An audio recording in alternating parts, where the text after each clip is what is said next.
العالمين والصلاة والسلام على رسول الله صلى الله عليه wasallam.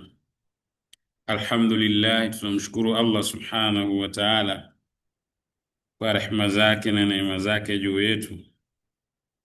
Tunamshukuru Allah subhanahu wa ta'ala ambaye ametuwezesha na kutuafikisha kukutana tena katika ukumbi wetu huu. Kama ilivyo, tunakutana kila siku ya Alhamisi baada ya salati dhuhuri, tukawa tunaangalia katika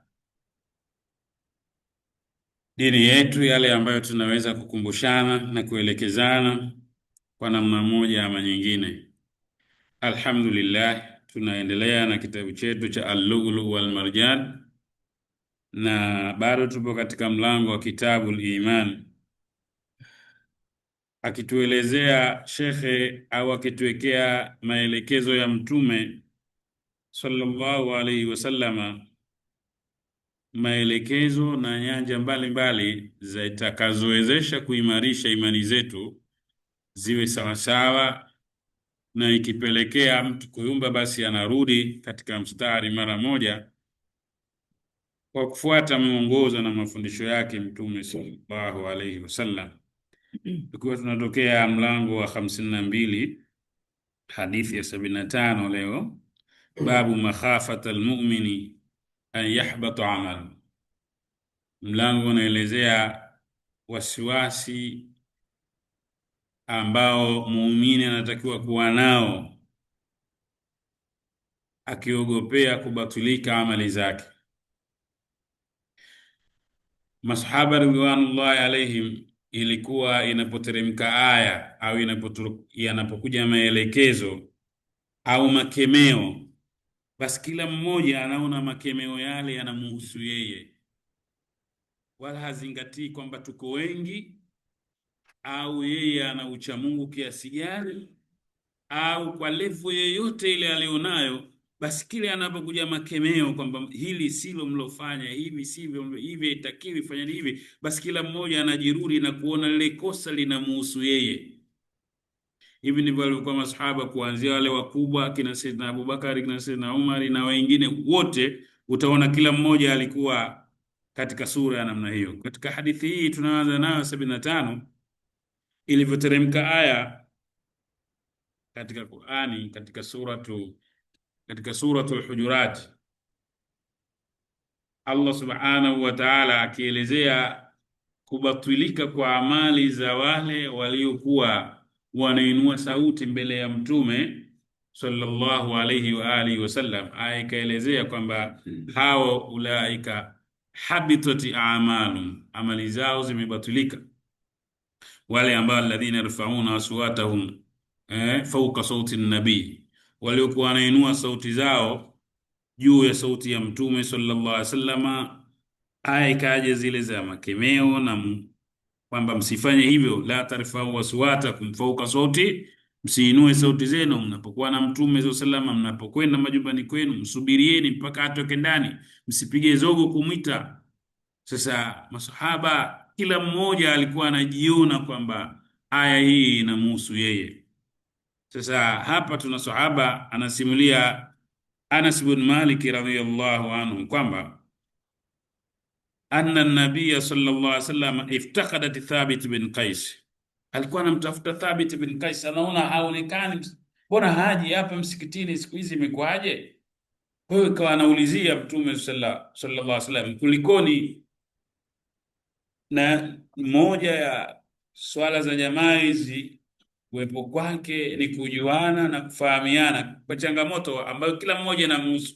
Sisi kwa bahati tu tunakuja tunaswali tunarudi, hata kama mtu haonekani, hatuulizani wala hivi, kila mtu anaondoka na zake. Maana yake bado hatujafahamu matumizi na umuhimu wa hizi swala za jamaa. Swala za jamaa mojawapo ni kujuliana na kufahamiana na kusaidiana na kuongozana, kama ambavyo Mtume sallallahu alaihi wa alihi wasallam anazungumza. Mtu anapokwenda msikitini anaweza kupata moja katika mambo matatu: anaweza kupata ushauri mzuri, anaweza kupata kujifunza namna ya dini, mambo ya dini, lakini anaweza kuwa na jambo ambalo alikuwa nalo limemtatiza au amekwama. Basi anapokwenda msikitini anakutana na ndugu zake, wanashauriana, wanabadilishana, anapata suluhu ya jambo hilo.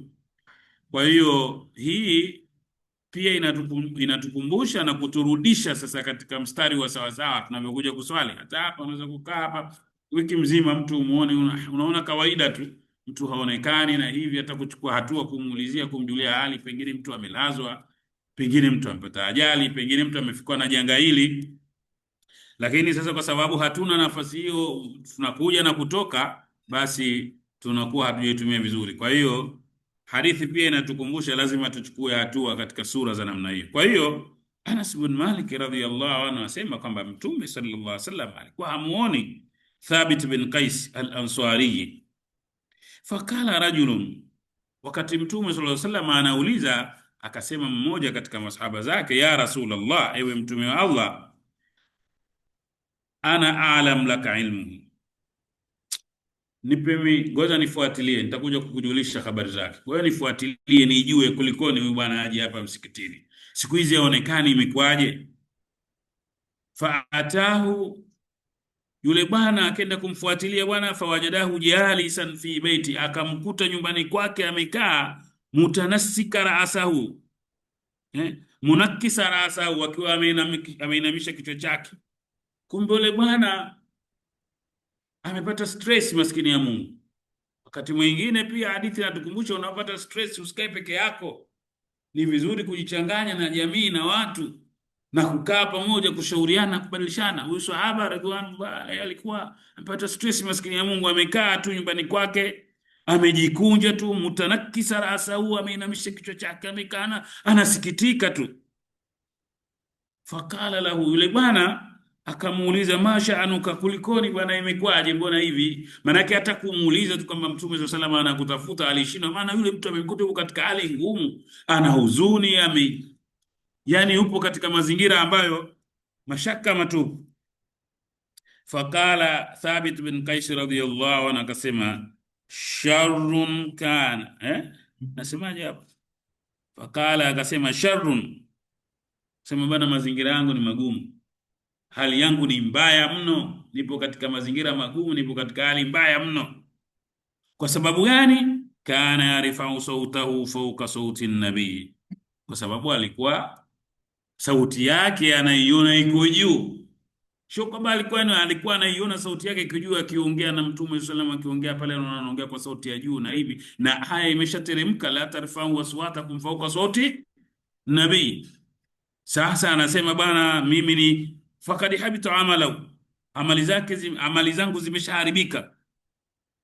Anasema yale, anamsimulia yule bwana, anamsimulia na yeye anajihesabia kabisa, wa huwa min ahli nari, kwamba yeye ni katika watu wa motoni, kwa sababu haya ndivyo inavyoeleza katika suratu Muhammad kule, kwamba wale ambao wanaokuwa wanainua sauti zao juu ya sauti za Mtume sallallahu alaihi wasallam, hao basi watambue kwamba wameharibikiwa na ni watu wa motoni kabisa.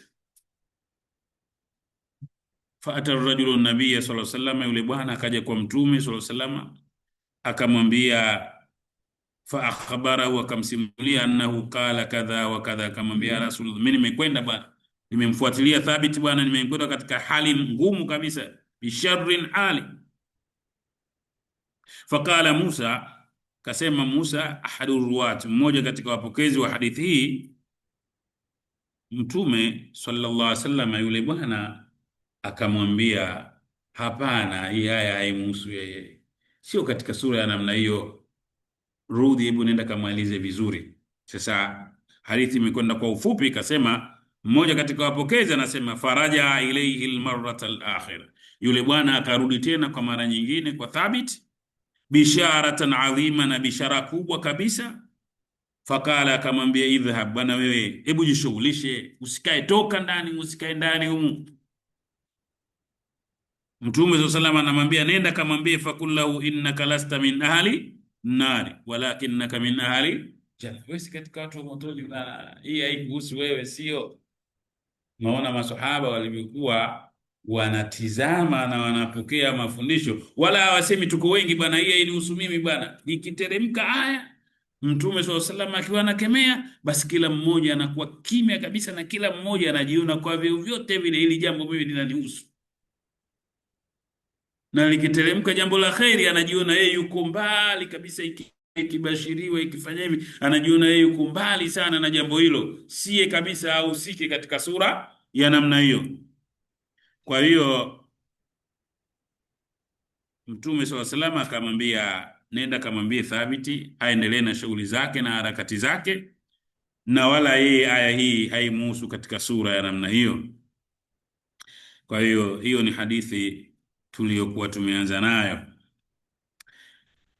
Mlango una hadithi moja tu. Wakati mwingine shekha anaweka mlango, mara nyingi hadithi inakuwa moja tu, lakini anatuwekea ili tuweze kupata mafunzo na kuelewa umuhimu wa jambo lile. Kwa hiyo ni juu yetu na sisi kwanza, tunapokutana humu misikitini, kujuana ni jambo muhimu, lakini pia kufahamiana, na mtu anapokuwa ameshikwa na jambo, amezidiwa na jambo, ni vizuri kabisa kujichanganya na wengine vile vile kuliko kukaa ndani na kujiinamia na changamoto ambayo yeye alikuwa nayo.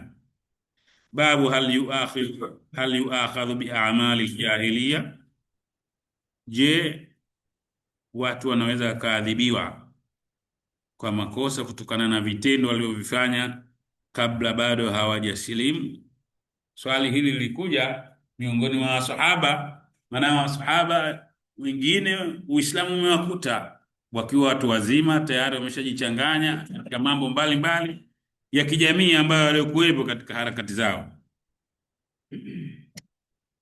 Hadithi ibn Mas'ud radhiyallahu anhu, hadithi inasimuliwa na Abdullah ibn Mas'ud, anasema qala rajulun, Abdullah ibn Mas'ud anasema mtu mmoja alisema kumuuliza Mtume sallallahu alaihi wasallam, ya Rasulullah, ewe Mtume wa Allah, anu akhidhu bima amilna fil jahiliya, je, tutaadhibiwa kwa makosa au kwa vitendo tulivyovifanya katika ujahili? Maana yake kabla bado hatujasilimu, kabla bado hatujaanza kujiingiza katika dini moja kwa moja. Katika huko nyuma tulikuwa katika sura ngumu katika ujahili na vitendo viovu, tumefanya mengi ya kufanya. Sasa ya Rasulullah, vipi Uislamu unasemaje? Mtume sallallahu alaihi wasallam akasema, man ahsana fil islam, yule ambaye atafanya vizuri katika Uislamu wake, akadumu na Uislamu wake, huyo lam yuakhadhu bi amalin fil jahiliya, hataadhibiwa kwa matendo aliyofanya katika ujahili. Lakini waman asaa fil islam, yule ambaye aliyefanya uovu, amekuja tu katika Uislamu na Uislamu wake ukawa hauna nafasi yoyote, hauna mabadiliko yote, haujambadilisha yeye, akaendelea na uovu wake na machafu yake, amebadilisha tu basi ukhidha bil awwali wal akhir, ataadhibiwa kwa matendo mabaya aliyofanya kabla ya kusilimu na yale ambayo aliyofanya baada ya kusilimu kwake. Yani maana yake kusilimu kwake maana yake hakujasaidia, hakujambadilisha, kwa sababu Uislamu lazima uwe mtu umbadilishe, asimame katika mstari wa sawa sawa. Na Allah subhanahu wa ta'ala anazungumza katika suratul An'am, miongoni mwa aya za mwisho kabisa, wale ambao zitakapokuja faida, zikishakuja alama zake Allah subhanahu wa ta'ala, alama kubwa za kiyama, basi la yanfa'u nafsa imanuha lam takun amanat min qabl, haitomsaidia mtu imani ambayo hajaamini, ndo anakuja kuamini baada ya kuwa alama za kiyama zile kubwa tayari mnyama ameshatoka duniani, anaongea tayari, jua linatokea magharibi, mwezi unachomoza hivi na kadhalika, kupatwa kwa mwezi, kupatwa kwa jua mfululizo katika sura ya namna hiyo, ndo anakuja mtu anaamini wakati ule. La yanfa'u nafsan imanuha lam takun amanat min qabl, haitomsaidia mtu imani ya kuamini wakati huo ambayo hajaamini, ndo anakuja kuamini wakati huo.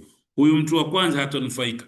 Lakini mtu wa pili ambaye hatanufaika, au kasabati fi imani ya khaira, au alikuwa na imani muumini lakini hajafanya lolote zuri katika kwa mujibu wa imani yake. Imani imeongoza kwamba Uislamu umekuja mtu awe hivi awe hivi, lakini yeye lam taksub khaira, hajafanya jambo lolote, hajachuma khairi yoyote, pamoja na imani yake yeye anazidi kuogelea tu katika machafu na hivi, basi haitomsaidia.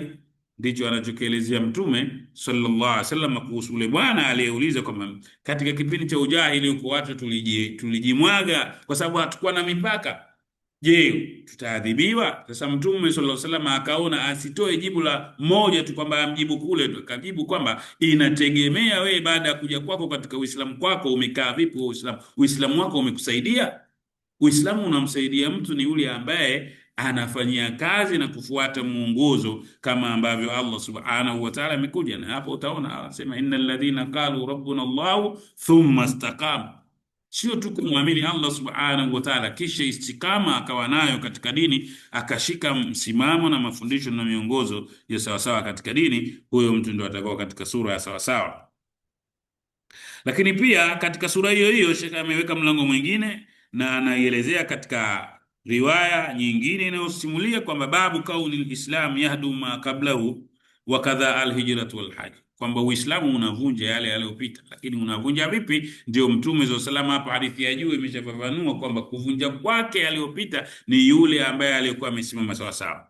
Kwa hiyo upande wa pili vile vile hadithi ibn Abbas radhiyallahu anasema anna nasa min ahli shirki, watu katika washirikina ambao walisilimu, kanu kad katalu, waliua watu, wa aktharu, wakafanya mengi maovu, wazanu, wakazini, wa aktharu, na akafanya wengi wa machafu ya zinaa na mauaji mengi watu wamefanya. Faatau Muhammadan sallallahu alaihi wasallam, akaenda kwa Mtume Muhammadin sallallahu alaihi wa alihi wasallam, faqalu, akasema inna alladhi taqulu wa tad'u ilayhi la hasan, kwa hakika unayoyalingania na unayoyasema ni mambo mazuri kabisa, kwa hakika ni mazuri kabisa, lakini sisi tumeshavuruga huko nyuma. Lau tukhbiruna lima amilna, lau ungalituambia yale tuliyofanya huko nyuma, kafaratan, kuna kafara yoyote, kuna jambo lolote. Fanazala, ndo ikateremka aya walladhina la yad'una ma'a Allahi ilahan akhar wala yaqtuluna an-nafsa allati harrama Allahu illa bilhaq wala yaznun waman yaf'al dhalika yalqa athama. Allah amewaelezea, akielezea katika jumla sifa za watu wema, anasema la yad'una ma'a Allahi ilahan akhar, hawamuabudu wala kuomba wala kufanya ibada yoyote pamoja na Allah, kumshirikisha na kitu chochote. Wala yaktuluna an-nafsa allati harrama Allahu illa bil, wala hawaondoi maisha ya watu ila kwa haki maalum, kwa misingi maalum. Wala yaznuna, wala hawatakuwa na tabia zinaa, machafu, maovu yaliyo. Utaona ushirikina upo katika jamii, mauaji yameenea katika jamii, kila leo utasikia huko vita, kuwe hakuna vita, watu wanauana, watu wanafanya hivi, mauaji yamekuwa yamesambaa kabisa kwa sababu ambazo wala hazina msingi. Nasikia tu watu huko ameuawa, yule amepotezwa, yule amefanya hivi, watu hawachungi uhai wa watu, jambo ambalo ni baya kabisa. Waman yaf'al dhalika yalqa athama, atakayefanya hayo atakutana na ubaya wa madhambi yake. Yudhaafu lahu aladhabu yawm alqiyamati wa yakhludu fihi muhana, yeye atazidishiwa adhabu siku ya kiyama na atakaa milele aliyekuwa katika adhabu ya fedheha kabisa. Aya ikamalizia illa man taba wa amana wa amila amalan salih, ila aliyetubia na akaamini imani ya kweli, sio kuamini tu, na akafanya amali zilizokuwa jema. Taona hapo inaendana kabisa na hadithi ambayo iliyotangulia, fa ulaika yubaddilu Allahu sayiatihim hasanat, yaliyokuwa mabaya yao yote Allah, kwa sababu tayari amefuta, amefungua mstari mpya, amezaliwa upya, amesimama katika mstari ulionyooka kabisa. Lakini pia ikateremka aya kul ya ibadiyalladhina asrafu la ala anfusihim la taqnatu min rahmatillah inna Allaha yaghfiru dhunuba jami'an. Msikate tamaa. Mtu aliyevuruga, Allah subhanahu wa ta'ala sema, mtu yote aliyevuruga asijikatie tamaa vyovyote atakavyokuwa amefanya, asijikatie tamaa na kujiona yeye hatusamehe, kwa sababu Allah anasamehe makosa yote. Tunayo mifano ambayo Mtume sallallahu alayhi wasallam ametusimulia. Le bwana ameua watu 99. Hakuna kosa kubwa kama mauaji, unaondoa uhai wa watu 99 na mwenyewe anatambua. Lakini Mtume sallallahu alayhi wasallam akafafanua na kuonesha namna gani ilivyokuwa yule bwana anavyoweza kusameheka na alivyosameheka mbele ya Allah subhanahu wa ta'ala. Mlango unaendelea katika masala hayo hayo, kwa sababu bado tupo katika mlango wa imani, kitabu al-imani. Sheikh amduka babu bayani hukumu amali al-kafiri idha aslama ba'da. Maswahaba kila mmoja alikuwa anakuja kwa namna yake. Utaona wote ni maswahaba anakuja kumuuliza Mtume sallallahu alaihi wasallam. Yule wa kwanza anamuuliza tu hapo tuliyofanya inakuaje, wala amekuja kuna ushirikina. Na huyu Hakimu bin Hizam ibn Khuwailid radhiyallahu anhu. Huyu ni mpwa wa bibi Khadija, mtoto wa kaka yake bibi Khadija radhiyallahu anhu. Alikuja kwa mtume sallallahu alaihi wasallam akasema, ya Rasulullah, araaita, hebu nipe habari, ashiyaa, mambo mbalimbali, kuntu atahannath biha fil jahiliya, nilikuwa nafanya kama ibada wakati wa ujahili, lakini mambo mema. Hata Uislamu unayatambua mambo mema, kusaidia mayatima, kusaidia maskini na hivi na hivi, yale tulikuwa tuna, lakini wakati huo tulikuwa wajahili, sio Waislamu, na mtu ambaye hakuwa ambaye sio Muislamu haandikiwi chochote, hapati chochote katika yale anayoyafanya, hata awe mazuri namna gani. Allah subhanahu wa ta'ala anasema matendo yao waliyofanya, a'maluhum kasarabin biqi'a, kama vile mangati, au kadhulumatin fi bahri lujji ghashahu mawjun min fawqihi mawjun min fawqihi sahab. Aya nyingine sema karabadi ishtaddat bihi rihu fi, kama majivu tu, haisaidii kwa sababu hayana imani. Sasa ya Rasulullah, inakuwaje ibada hizo tulizokuwa tunazifanya wakati ule? Min sadaka, tulikuwa tunatoa sadaka, au atakati, au kuacha huru watumwa, wasilati rahimi, kukaa vizuri na ndugu, kukaa na jamaa vizuri. Fahal min ajri, je, yale tunaweza tukalipwa? Maana tumeyafanya, wakati tunayafanya yale hatukuwa na imani. Sasa tumeshaingia katika imani, je, yale mema na mazuri tuliyofanya kule kabla hatujaingia huku inakuwaje? Faqala an-nabiy sallallahu alaihi wasallam, mtume akasema, aslamta ala ma salafa min khairi, umesilimu, au mtu wa namna hiyo anakuwa amesilimu kwa kukubaliwa, hali ya kuwa yamekubaliwa yale yaliyopita katika mazuri aliyofanya, yote yale mazuri, ikiwa tu Allah anasema ulaika yubaddilu Allahu sayiatihim hasana, yale mabaya yao Allah anayabadilisha yakawa nini? Yakawa mazuri. Vipi yale mazuri tangu mwanzo aliyoyafanya yasikubaliwe? Maana yake ndo Mtume sallallahu alaihi wasallam anamwambia kwamba aslamta ala ma salafa min khairi, umesilimu katika yale yaliyopita katika khairi, bi maana kufanya nini? Huwa ni yenye kukubaliwa katika sura ya namna hiyo, kama ambavyo tulivyokuwa tumezungumza kwamba maswahaba ridwanullah, kile inapokuja makemeo au inapokuja jambo lolote likielezea, basi kila mmoja anajiona kwamba yeye linamhusu kama lile ni jambo baya, na ataondokana na vipi na jambo lile. Katika hadithi inayofuata, babu sidqil imani wa ikhlas, mlango unaonesha ukweli wa imani, imani ya kweli na ikhlasi ya kweli katika yale tunayoyafanya. Hadithu Abdullah bin Mas'ud radhiyallahu anhu qala, sema lamma nazalat, ilivyoteremka aya katika suratul An'am aya 82, alladhina amanu, wale ambao walioamini kwa imani ya kweli kweli, walam yalbisu imanahum bidhulmi, na wala hawakuchanganya imani yao na dhulma ya aina yoyote, ulaika lahumul amn. Aya inamalizia, hao ndio walio salama.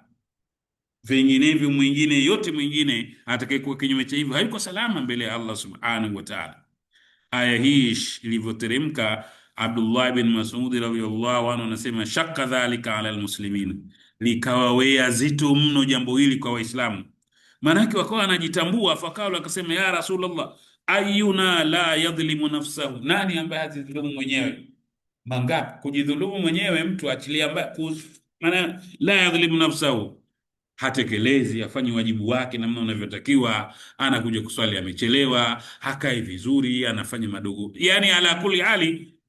Mbona tupo katika sura namna hiyo? Aya tutasalimika vipi?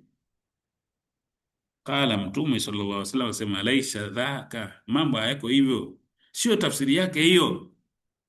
Dhulma hapa iliyotajwa inma huwa shirku, dhulma hii hapa sio bimaana ya dhulma kama hizo unazozungumza, haimaanishi kwamba dhulma imeruhusiwa.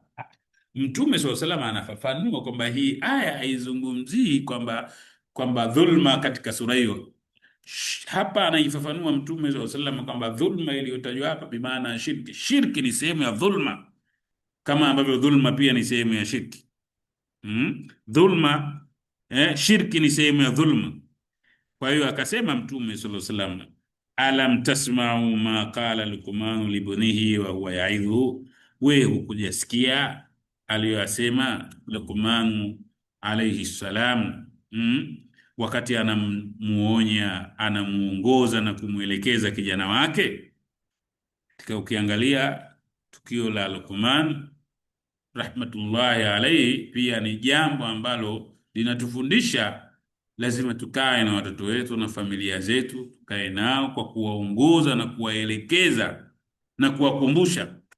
Sio kukaa nao tu na kuwaelekeza katika mambo tu ya kidunia, lazima tukae nao kuwakumbusha pia katika mambo ya dini vile vile. Kwa hiyo utaona namna gani Luqman ametuonesha mfano. Sasa Mtume sallallahu alaihi wasallam anasema maneno, Luqman alimwambia mwanawe, ya bunayya la tushriki billahi, kijana wangu wewe usimshirikishe Allah. Mara ngapi sisi tumekaa na vijana wetu, tumeongea nao, tukawakumbusha na tukawaongoza na tukawaelekeza, yenye vijana mnakwenda, hii dunia ina vurugu. La tushriki billahi, kwa sababu inna shirka la dhulmun adhim, shirka ni dhulma iliyokuwa kubwa kabisa. Ndio tafsiri ya walam yalbisu imanahum bidhulmi, kwamba hawajachanganya katika imani zao na aina yoyote ile ya dhulma. Kwa hiyo utaona namna gani Mtume sallallahu alaihi wasallam anavyotuelekeza na kutuongoza katika hizi hadithi, kwamba namna gani tunavyotakiwa kuwa. Na pia hadithi zinatuonesha masahaba walivyokuwa wanavyopokea. Unaona, wanauliza haya, imekuja hii tafsiri yake ikoje? Sisi tunachukua hatua gani juu ya aya zilizokuja? Aya ngapi tunazo katika kitabu? Je, zote tunazifahamu? Zote tunazielewa? Tumechukua hatua gani kwenda kutaka kufahamu miongozo na maelekezo na tafsiri zilizokuwepo katika aya hizo? Tunaona masahaba wanakwenda kwa Mtume sallallahu alaihi wasallam, atufafanulie hii aya maana yake nini? Mbona hatuelewi? Sisi tumechukua hatua ngapi katika aya tusizozijua? Tumewaona wanachuoni, mashaikhi tumewaona, maustadhi na walimu tumewaona, tumewauliza, tukataka kufahamu hizi. Sasa pia tunaona katika sura za namna hiyo. Lakini pia natukumbusha pia kwamba kukaa kama familia vile vile na watoto wetu na wake zetu na jamaa zetu, lazima upatikane muda wa kukaa, sio kuzungumza tu, sio watoto kuwasimamia masuala. Maana katika masuala ya kisekula tuko vizuri sana katika kuwasimamia watoto wetu, kuchagua shule bora, kuchagua kituo bora cha watoto waweze kufanya vizuri. Lakini vipi katika miamala ya kidini? Watoto tunawaongoza vipi? Tunawasimamia vipi? Maanake watu wanakuwa tunajishughulisha mtoto ahakikishe kwamba anasoma shule bora, anafaulu vizuri, anapata kazi nzuri, aweze kujitegemea na kujisimamia. Alhamdulillah, ndiyo mambo yalivyo namna hiyo. Lakini vipi tumewasimamia na kuwaongoza katika masuala mazima ya dini watoto wetu? Au tutakuwa tunaswali sisi wenyewe, au tunatekeleza dini sisi wenyewe tu, watoto wetu hawashiriki katika masuala madini? Lazima pia hadithi zinatukumbusha kwamba lazima tutafute muda, tupate muda wa kukaa na watoto wetu, ya kuwaongoza na kujenga hoja. Kama hivi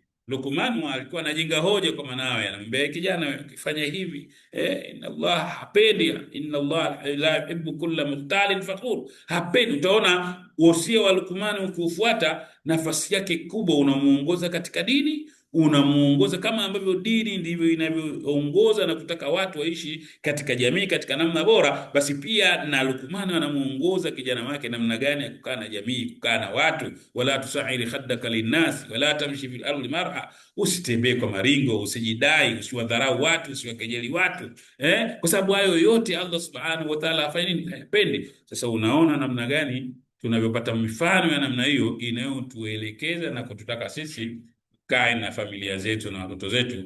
Tunamuomba Allah subhanahu wa ta'ala kwa rehema zake na neema zake atuwafikishe na atuongoze tuweze kufanyia sawa sawa inshallah. Wassalamu alaykum wa rahmatullahi wa barakatuh. Subhanaka Allahumma bihamdik, nashhadu an la ilaha illa anta, nastaghfiruka wa natubu ilayk. Alhamdulillah.